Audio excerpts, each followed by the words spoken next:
cagaste.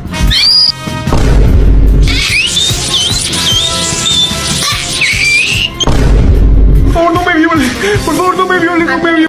3, 2, 1, go!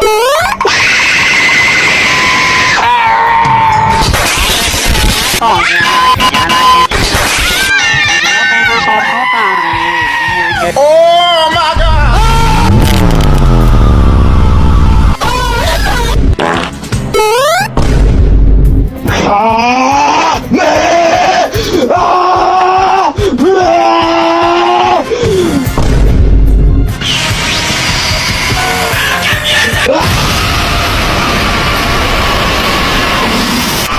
Ese culo bota